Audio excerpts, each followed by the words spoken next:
I think one of the things that they have to overcome is one of the first questions going to be what their degrees are in or what their skill set is. Most of the men are going to want to know where they come from.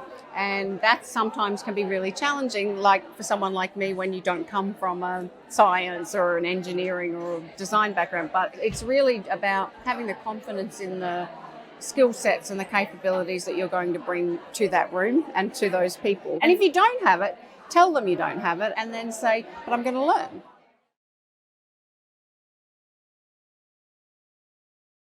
I think it depends on your relationship with someone. So whether it's a man or a woman, you want someone that's going to support you, that's going to help you, to provide constructive criticism. So it doesn't matter whether it's a man or a woman, but you need that support network around you to say, look, you did a great job today, but here's some areas that I think you could improve, etc., etc. And to acknowledge your growth. That for me has always been the most important thing, is that my mentors always say, job well done, and they recognise as I've advanced my career, I remember 10 years ago, you didn't have that skill set and now you do. So I don't think it's relevant whether it's a man or a woman. It's just someone that genuinely supports you and wants to see you succeed.